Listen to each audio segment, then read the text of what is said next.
Action. Hello, my name is Phil, and I am going to talk about a book from my literary criticism in English, and that book's title is The Monk Who Sold His Ferrari. This book is about Julian Mantle, a superstar lawyer who had a heart attack in the middle of a packed courtroom. The cause of his heart attack was his out-of-balance lifestyle. He was obsessed with work. He confided that he can no longer sleep for a couple of hours without feeling guilty that he wasn't working. He had every material possession that anyone could ever want. Despite that, he still wasn't satisfied. He still wasn't happy. At age 53, he looked like as if he was a 70-year-old man.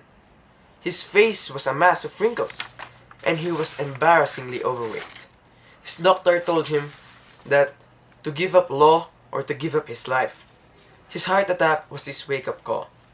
After recovering for a few months, he sold every possession that he ever had. His mansion, his private island, and even his favorite Ferrari. He then traveled to India, whose Asian culture has always interested him. And no one has ever heard anything from him again, even his best friend John. After traveling for so long, Julian changed a lot. He felt happy again, and he felt better. But he was still searching for something. He then met Yogi Krishnan, a former lawyer turned monk that was now a caretaker of a local temple. Julian thought that he had found his mentor.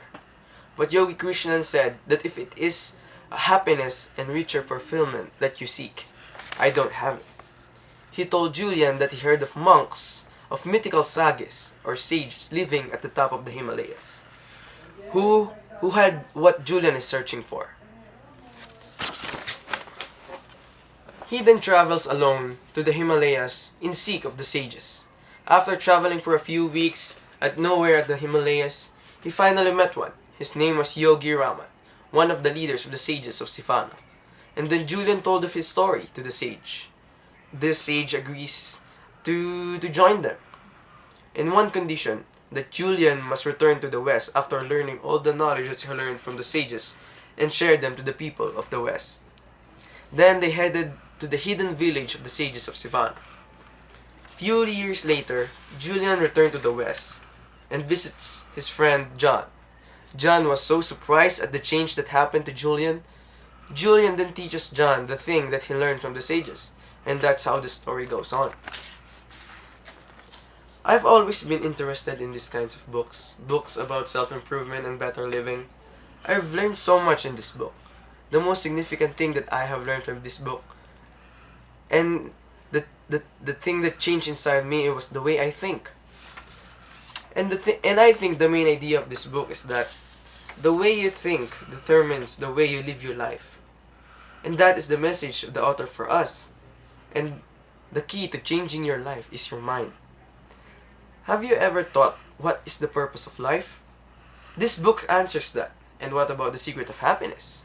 The answers are connected. I'm going to tell you the purpose of life.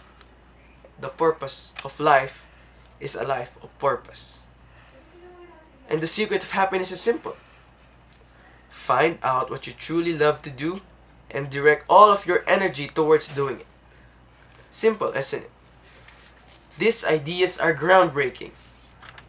The philosophies and answers that they all sound so simple, like common sense, but not many people realizes it.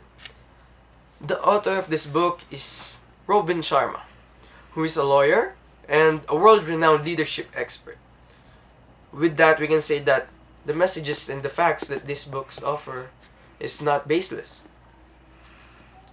With one of the lessons that this book teaches us, and it engraved to my mind, that to remove fear, you must understand what you fear. It means to analyze the anatomy of fear. What do you fear about it? Why are you so scared about it? From reading this book, I can say that I'm not afraid of dying. I'm just afraid of dying without doing the things that I want. And I highly recommend to read this book to everyone. Not only those who seek a better life and to change their ways, even those people who thought that they already have a happy life and they felt contented. Trust me, you need this book. You really need this. I can say that this book has the answer to all the problems that life can throw at you. Thank you. That's all. Please read this book.